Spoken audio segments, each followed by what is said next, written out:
Okay, students. So today we'll solve problems on Coulomb's law. So first problem, you can see here, what is the force between two small charged spheres having charge 0.2 microcoulomb and 0.3 microcoulomb placed 30 centimeter apart in air. So first you draw figure for this problem.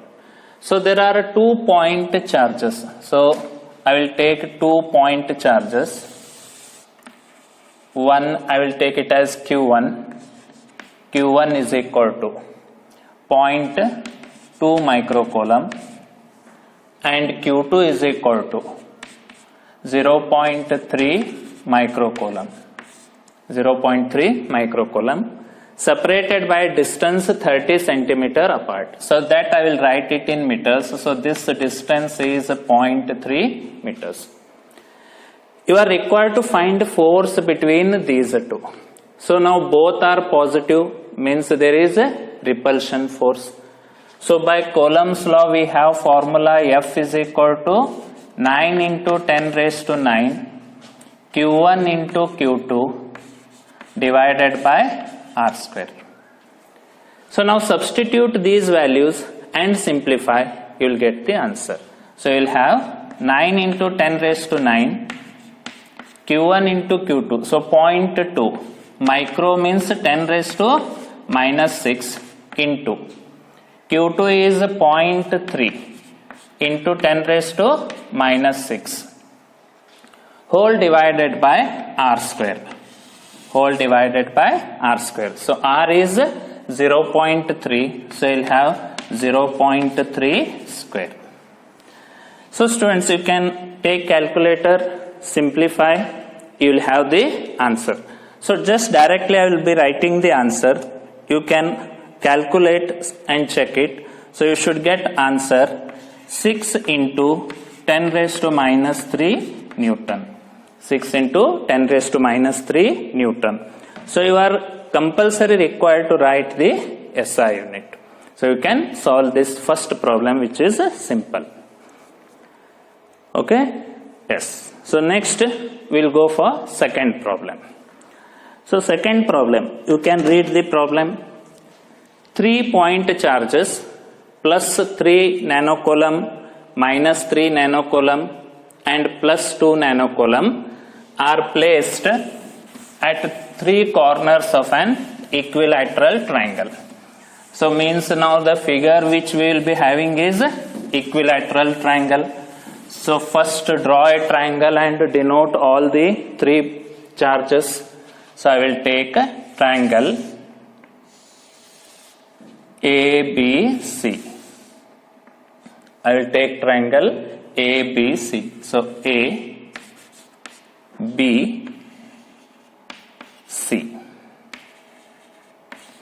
So you are required to take these points in a cyclic order. So either it can be clockwise or it can be anti-clockwise.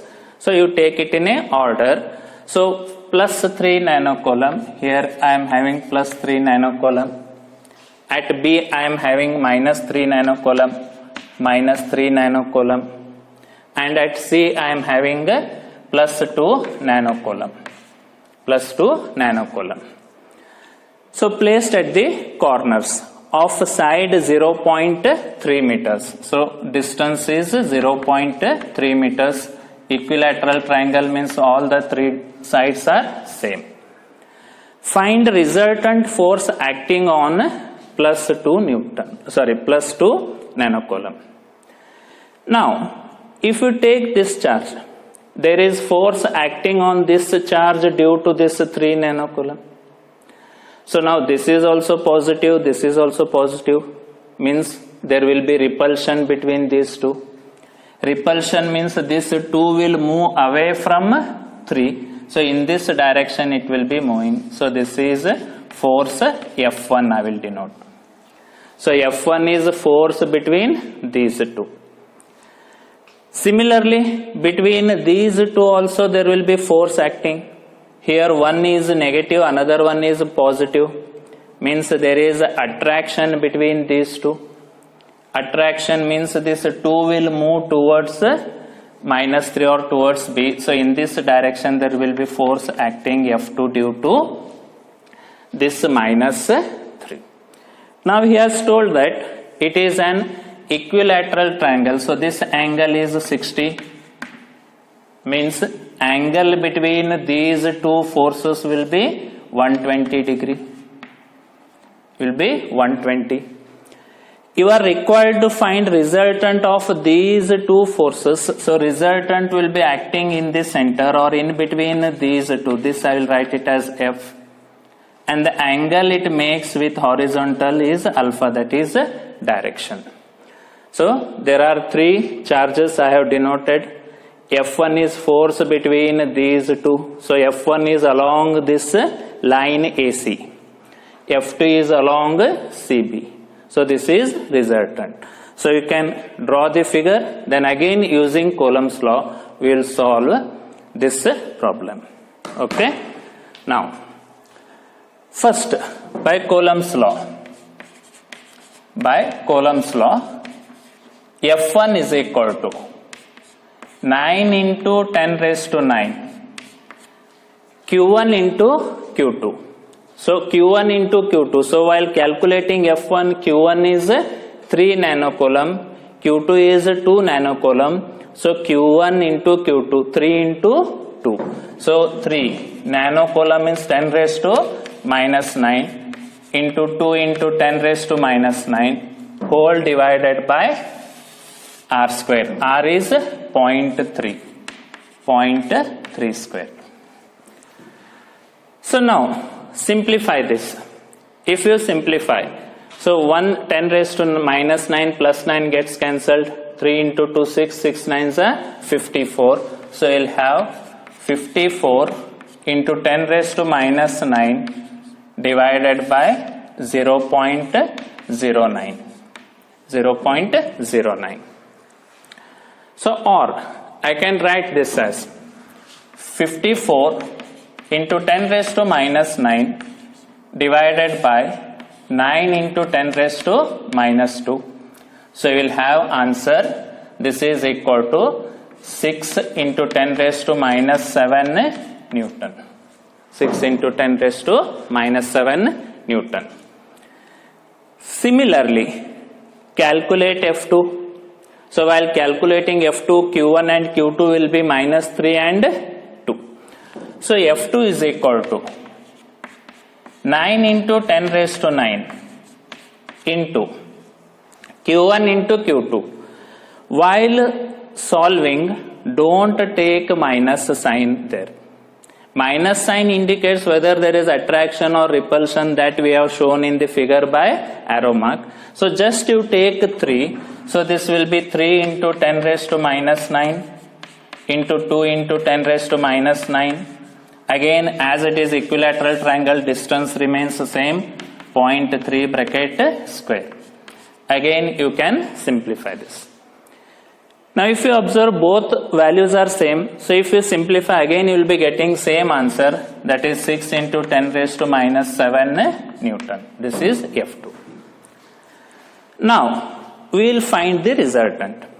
If there are two vectors acting at a point, resultant is given by formula which you have studied in first year. R is equal to root of P square plus Q square plus 2PQ cos theta. So resultant force at point C. Resultant force at point C. At point C. F is equal to root of F1 square plus F2 square plus 2F1 F2 into cos theta. That is root of P square plus Q square plus 2PQ cos theta, which you have studied in first year. Now substitute both the values. So this is equal to root of. So both are same, 6 square plus 6 square plus 2 6 into 6 cos theta. Theta is how much? 120 degree, and that power I will write over here outside, 10 raised to -7. So angle theta is 120. So cos 120. Power I have written outside. So now again use the calculator and simplify this value. Here I will be directly writing the value. You can simplify those values, students. So if you simplify, finally you will be getting 6 into 10 raised to minus 7 Newton. So this is resultant force, or just we have calculated magnitude. Now you are required to find the direction, that is alpha. So direction I will take, direction I am required to find, that is alpha. So you can use the formula which you have studied in first year, tan alpha is equal to q sin theta by p plus q cos theta. Else simple technique I will tell which will be helpful. If two forces are equal, then resultant will act exactly at the center. Then resultant will act exactly at the center. So here F1 and F2 are equal. So as F1 is equal to F2, alpha is equal to, it will be acting exactly at the center. So theta is how much? 120. So alpha will be 120 by 2. So 120 by 2, that is equal to 60 degree. So alpha is equal to 60 degree. So you can pause it and solve the problem. Okay. So we will see third one. If you see third problem. So just go through it and you can see what type of figure you will be having. So figure will be square. So 4 point charges are placed at the corners of a square ABCD. So now first you draw a square. So square ABCD.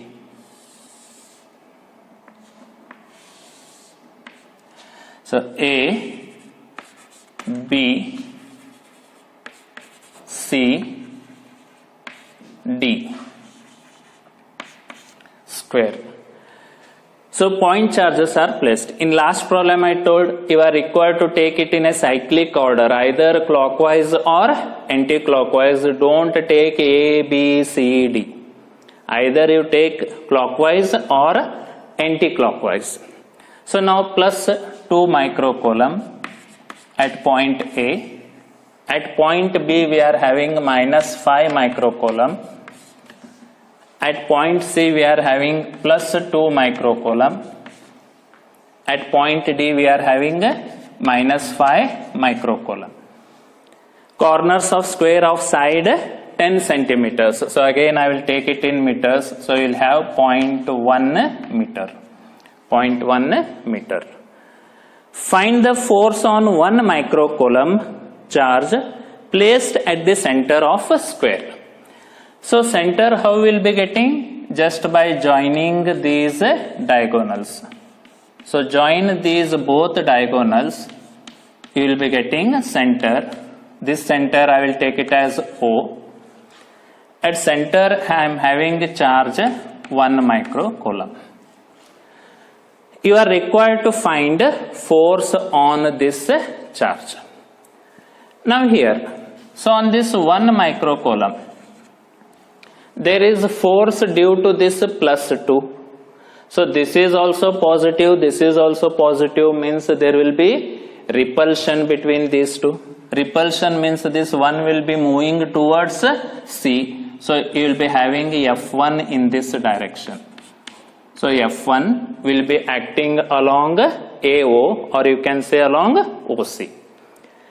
Similarly, now if I take B, so this is positive, this is negative, means there will be attraction.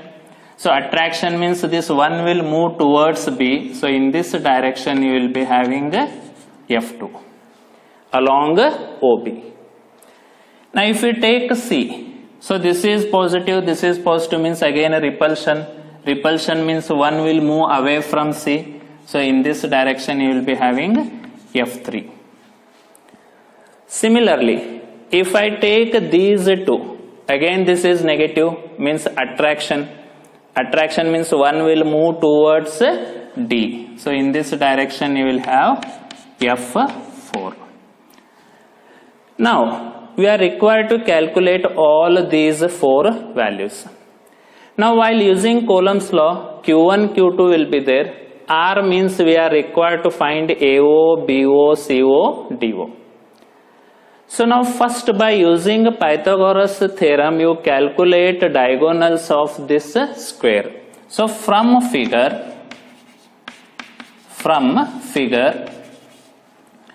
that is AC is equal to BD. So apply Pythagoras theorem. So any triangle you take, BCD or ADC, you simplify, you will get 0.1 into root 2 meters. By Pythagoras theorem I have simplified 0.1 into root 2 meters. Now AO, BO, CO, DO will be half of the diagonal. So you divide it by 2. So AO is equal to BO is equal to CO is equal to DO. You will have 0.1 root 2 by 2, or you can say 0.05 root 2 meters. 0.05 root 2 meters. So you can pause, draw the figure and calculate up to this point. Then by Coulomb's law we will solve all the four forces, or we will calculate all the four forces. Okay. Now, so by Coulomb's law, first I will calculate F1 by Coulomb's law. F1 is equal to 9 into 10 raised to 9 Q1 into Q2. So Q1 is plus 2, Q2 will be 1 microcoulomb. So I will have 2 into 10 raised to minus 6 into 1 into 10 raised to minus 6 divided by R square. R will be 0.05 root 2 bracket square. So R is 0.05 root 2 bracket square. So students, use calculator and simplify. So directly I will be telling the answer. So you will have F1 3.6 Newton. So if you simplify, you will be having 3.6 Newton. Similarly, you solve F2. So for F2, Q1 and Q2 will be 1 and 5. Again I have told while solving, don't take negative sign. So F2 is equal to 9 into 10 raised to 9 5 into 10 raised to minus 6 into 1 into 10 raised to minus 6 divided by 0.05 root 2 bracket square. R remains same in all the cases. So now again use a calculator, simplify this. So you should get answer. You will be getting answer 5 Newton. So you will be getting answer 5 Newton. So similarly, you solve F3 and F4. So can you tell me what will be the F3? F3 9 into 10 raised to 9 Q1 into Q2. So 2 and 1. So you will have 2 into 10 raised to minus 6 1 into 10 raised to minus 6 divided by R square 0.05 root 2 bracket square. So again you simplify this. So if you observe, F1 and F3 values are same, means answer also you will be getting same. So this will be 3.6 Newton. Similarly you solve F4. So similarly if you take F4, again Q1 and Q2 will be 5 and 1. Means again you will get same answer as that as F2.